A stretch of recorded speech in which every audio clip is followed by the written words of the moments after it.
Hello, my name is Julia Macedo.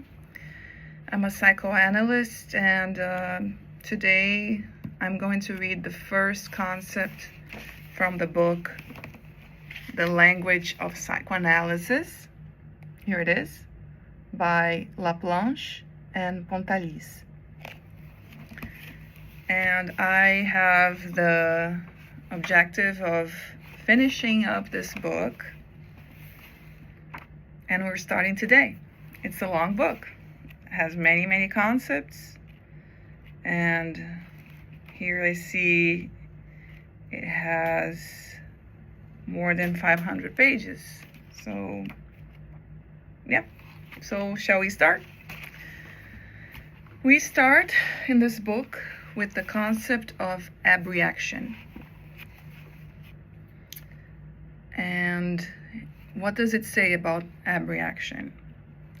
It says abreaction is an emotional discharge whereby the subject liberates himself from the affect attached to the memory of a traumatic event in such a way that this affect is not able to become or to remain pathogenic.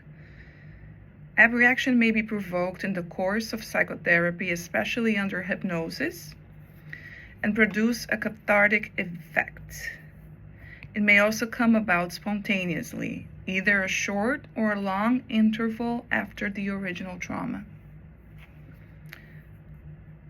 The notion of abreaction can only be understood by reference to Freud's theory of the genesis of the hysterical symptom, as set out in paper on the psychical mechanism of hysterical phenomena.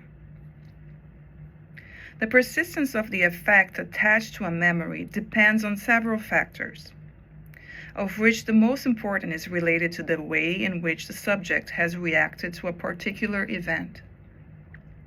Such a reaction may be composed of voluntary or involuntary responses and may range in nature from tears to acts of revenge. Where this reaction is of sufficient intensity, a large part of the effect associated with the event disappears. My screen is going to the side. It is when the reaction is suppressed, and in German it says unterdrückt, that the effect remains bound to the memory. Abreaction is thus the normal way for the subject to react to an event and to ensure that it does not keep too great a quota of effect. For the reaction to be cathartic, however, it has to be adequate. Abreaction may be spontaneous. In other words, it may come about fairly shortly after the event and prevent the memory from being so burdened with a great quota of effect that it becomes pathogenic. Alternatively, it may be secondary, precipitated by a cathartic psychotherapy which enables the patient to recall the traumatic event, to put it into words and so deliver himself from the weight of affect, which has been the cause of his pathological condition. As early as 1895, in fact, Freud noted that language serves as a substitute for action. By its help, an affect can be abreacted almost as effectively. This was a quote, and now I end quote. A massive abreaction is not the only way for a subject to get rid of the memory of a traumatic event. The memory may be integrated into a series of associations which allows the event to be corrected, to be put in its proper place. From the studies on hysteria onwards, we find Freud speaking on occasion of the actual effort of recollection and mental working out as a process of abreaction in which the same effect is revived at the memory of each of the different events which have given rise to it. The effect of an absence of abreaction is the persistence of the groups of ideas which lie at the root of neurotic symptoms. They remain unconscious and isolated from the normal course of thought.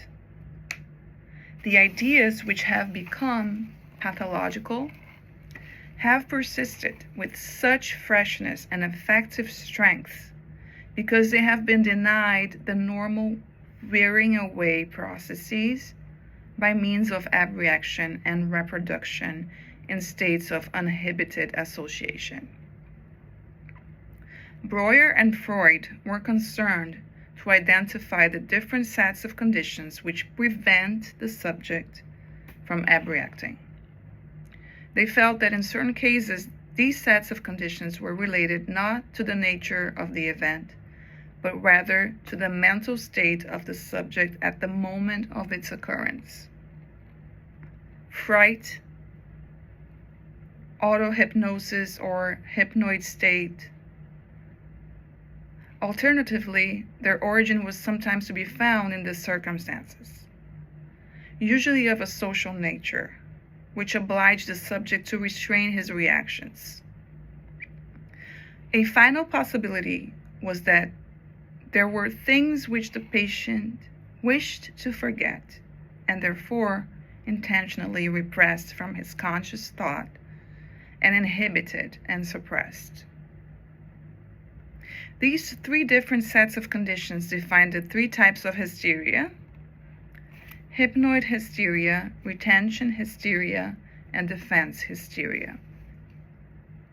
It was immediately after the publication of the studies on hysteria that Freud abandoned the first two of these three types, which are hypnoid hysteria and retention hysteria. The exclusive emphasis on abreaction as the key to psychotherapeutic effectiveness is above all typical of the period in Freud's work, which is known as the period of the cathartic method. Yet the notion is retained in the later theory of psychoanalytic treatment. There are empirical reasons for its survival, for every cure involves manifest emotional discharge, though to varying degrees according to the type of patient. There are theoretical reasons too, insofar as every theory of the cure must take into account repetition, as well as recollection. Concepts such as transference, working through, and acting out all imply some reference to the theory of abreaction, even though they also lead us to more complex conceptions of treatment than the idea of a pure and simple elimination of the traumatizing effects. Yeah. So that was abreaction.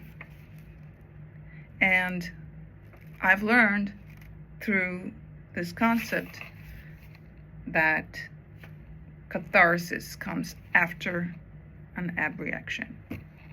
So this was the concept of the day. Thank you for watching.